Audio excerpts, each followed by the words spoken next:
অনেক রকমভাবেই এঁচোড়ের রেসিপি আপনারা খেয়েছেন, তবে আজ আমি একটু অন্য রকমভাবে এঁচোড়ের এক রেসিপি নিয়ে চলে এসেছি।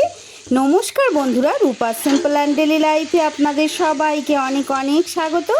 সম্পূর্ণ নিরামিষভাবে আজ আমি এঁচোড়ের এই রেসিপিটি তৈরি করেছি। ভীষণই লোভনীয় এই রেসিপি। দুপুরবেলা ভাতের পাতেই বলুন বা রুটি পরোটার সাথে যে কোনো আইটেমের সাথেই কিন্তু জমে যাবে।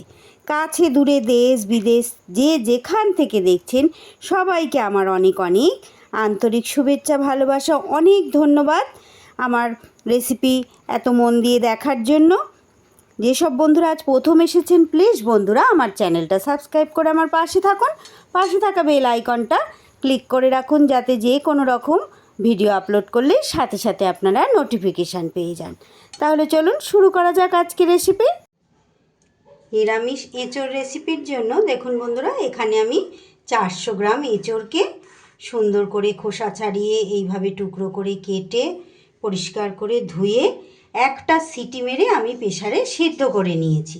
সিদ্ধ করে জল ঝরিয়ে নিয়েছি। আর এখানে একটা বড় সাইজের আলুকে এইভাবে ডুমো ডুমো করে কেটে ধুয়ে নিয়েছি। এখানে আমি ছোট কাপের 1 কাপ ছোলার ডাল আমি ভিজিয়ে রেখেছিলাম 3 ঘন্টা। এটা আমি একটা পেস্ট করে নেব একটু জল দিয়ে।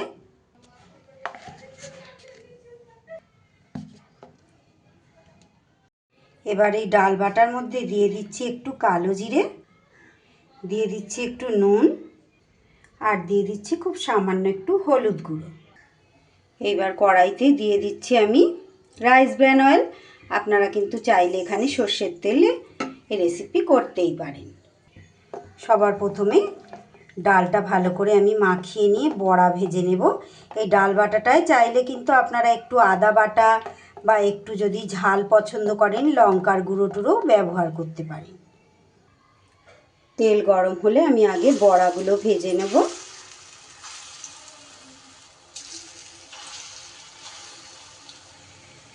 এঁচোড়ের রেসিপি তো আপনারা অনেক রকমভাবেই খান বন্ধুরা, একবার এইভাবে খেয়ে দেখবেন। এটা আপনারা চাইলে এইভাবে নিরামিষ দিনেও খেতে পারেন। নিরামিষ দিনে যদি না খান আপনারা কিন্তু পেঁয়াজ রসুন দিয়েও আমিষ দিনেও করে খেতে পারেন। দুইভাবেই কিন্তু ভীষণ ভালো লাগবে। আর আমি এখানে ছোলার ডাল ব্যবহার করেছি, আপনারা চাইলে কিন্তু এখানে মটর ডাল দিয়েও করতে পারেন। বড়াগুলো কিন্তু আমার সব ভাজা হয়ে গেছে। এইবার এই বড়া ভাজার যে অল্প তেলটুকু আছে ওর মধ্যে আমি সিদ্ধ করা এঁচোড়টা একটু নাড়াচাড়া করে নিই। এঁচোড়ের যে কাঁচা গন্ধটা আছে সেটা চলে যাবে। এঁচোড়গুলো আমার 1 মিনিট নাড়াচাড়া করা হয়ে গেছে। এবার এটা আমি নামিয়ে নেব। এঁচোড়গুলো তুলে নিয়ে আবারও আমি কড়াইতে 2 টেবিল চামচের মতো তেল দিয়ে দিয়েছি। এবার আলুগুলোকে ভেজে নেব। আলুটার মধ্যে খুব সামান্য একটু নুন দিয়ে দিলাম, দিয়ে দিচ্ছি খুব সামান্য একটু হলুদ গুঁড়ো। আলু বেশ লাল লাল করে ভেজে নেব। আলুও কিন্তু আমার সুন্দর করে ভাজা হয়ে গেছে, এবার তুলে নেব। এইবার এই তেলের মধ্যে দিয়ে দেব ফোড়ন। দিয়ে দিচ্ছি একটা তেজপাতা, 2টো শুকনো লঙ্কা, আর দিয়ে দিচ্ছি খুব সামান্য একটু জিরে। ফোড়ন থেকে সুন্দর গন্ধ বেরোলে সবার প্রথমে আমি তেলের মধ্যে একটু হলুদ দিয়ে দেব, না হলে মশলাটা ছেটকাবে। তারপরে দিয়ে দিচ্ছি এখানে আমি 1 টেবিল চামচ আদা আর কাঁচা লঙ্কা বাটা, 1 ইঞ্চি আদা আর 3টে কাঁচা লঙ্কা ঝালের জন্য আমি এটা বেটে রেখেছিলাম শিলে, সেইটা দিয়ে দিলাম।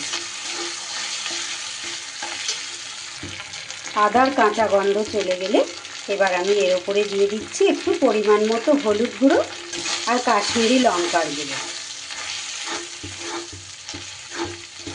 10 সেকেন্ড মতো নাড়াচাড়া করে নিয়ে এবার আমি দিয়ে দেব একটা টমেটো কেটে রেখেছিলাম, টমেটো কুচি। এবার আমি এর মধ্যে দিয়ে দিচ্ছি নুন। টমেটোটা তাড়াতাড়ি গলে যাবে। টমেটোটা গলে যেতে যেতে আমি একটা মিক্সিতে মশলা পেস্ট করে নেব বন্ধুরা। ততক্ষণ টমেটোটা আমার কষা হবে।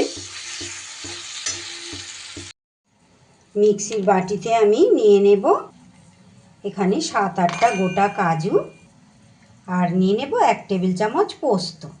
আগে শুকনো ঘুরিয়ে তারপরে একটু জল দিয়ে পেস্ট করে নেব। পোস্ত কাজুর পেস্ট করতে করতে কিন্তু আমার এখানে টমেটোটা খুব সুন্দরভাবে গলে গেছে, কাঁচা গন্ধও চলে গেছে। এবার এখানে দিয়ে দিচ্ছি আমি 1 চা চামচ ধনে গুঁড়ো। আমি কিন্তু জিরের গুঁড়ো ব্যবহার করব না, এখানে আমি ধনের গুঁড়ো দিলাম। আপনারা চাইলে এখানে জিরের গুঁড়োও দিতে পারেন।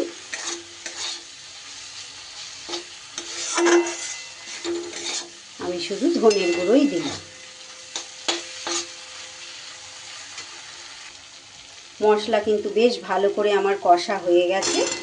এইবার আমি ভেজে রাখা আলু আর এঁচড়গুলো দিয়ে দিলাম। মশলার সাথে ভালো করে মিশিয়ে নেব।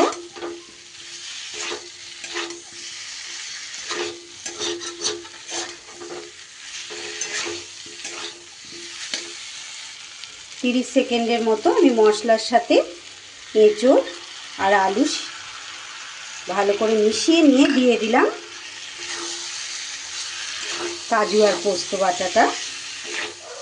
এটাও ভালো করে মিশিয়ে নেব। খুব সামান্য মশলার বাটি ধোয়া জল একটুখানি আমি দিলাম কষানোটা সুন্দর হবে বলে। আপনারা কিন্তু যদি চান বন্ধুরা, এটা কিন্তু কাজু আর পোস্ত বাটাটা একেবারেই স্কিপ করতে পারেন। যেহেতু নিরামিষ রান্না তো স্বাদ বাড়ানোর জন্য আমি কিন্তু এটা দিয়েছি। যদি পেঁয়াজ রসুন এখানে ব্যবহার করেন সেক্ষেত্রে এটা না দিলেও চলবে, যেহেতু নিরামিষ তাই আমি এই মশলাটা দিলাম।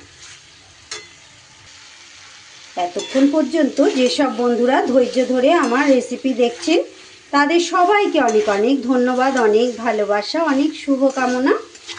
যারা প্রথম এসেছেন আজ, প্লিজ বন্ধুরা আমার চ্যানেলটা সাবস্ক্রাইব করে আমার পাশে থাকুন।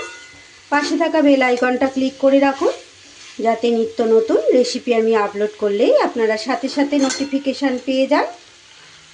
এঁচড় আর আলু আমার কিন্তু খুব সুন্দর করে কষা হয়ে গেছে, মশলা থেকে কিন্তু তেল ছেড়ে দিয়েছে। এইবার আমি দিয়ে দেব জল।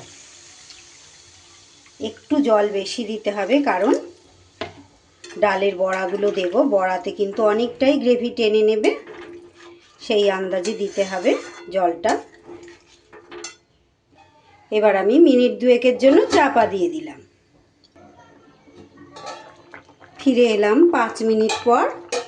আমার কিন্তু এঁচড় আলু খুব সুন্দর করে সিদ্ধ হয়ে গেছে। এইবার আমি এখানে ভেজে রাখা বড়াগুলো দিয়ে দেব। এই সময় অবশ্যই নুনটা একটু চেক করে নিতে হবে।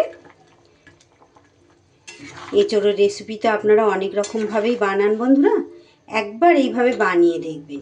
এই রেসিপি কিন্তু যেমন ভাতের সাথে ভালো লাগবে, তেমন কিন্তু রুটি পরোটা সব রকমের আইটেমের সাথেই কিন্তু ভালো লাগবে। নিরামিষ আমিষ দু রকমভাবেই আপনারা করে নিতে পারবেন। এতক্ষণ পর্যন্ত যেসব বন্ধুরা দেখছেন অথচ একটা লাইক দিতে ভুলে গেছেন, প্লিজ বন্ধুরা এটা লাইক করে দেবেন। আর ভিডিও শেষে একটা ছোট্ট কমেন্ট করে জানিয়ে যাবেন আমার আজকের রেসিপি আপনাদের কেমন লাগলো। আপনাদের একটা লাইক আর একটা কমেন্ট আমাকে কিন্তু অনেক দূর পর্যন্ত এগিয়ে নিয়ে যাবে, আরও নতুন নতুন রেসিপি তৈরি করার উৎসাহ জাগাবে। দিয়ে দিলাম একটু গুঁড়ো গরম মশলা, যেহেতু নিরামিষ রেসিপি দিয়ে দিচ্ছি একটু ঘি, আর দিয়ে দেব স্বাদ ব্যালেন্স করার জন্য খুব সামান্য একটু চিনি। সব কিছু খুব ভালো করে একটু মিশিয়ে দেব। চিনিটা কিন্তু চাইলে আপনারা স্কিপ করতে পারেন, নিরামিষ রেসিপি বলে আমি একটু দিলাম। আমার আজকের রেসিপি কিন্তু একদম রেডি হয়ে গেছে। এই ঝোলটা কিন্তু রেখেই দিতে হবে, এই গ্রেভিটা কিন্তু সমস্ত গ্রেভিটা আমার বড়ার মধ্যে কিন্তু টেনে নেবে।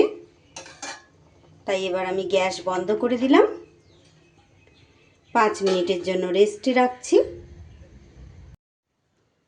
আমার আজকের রেসিপি তাহলে এখানেই শেষ করছি বন্ধুরা।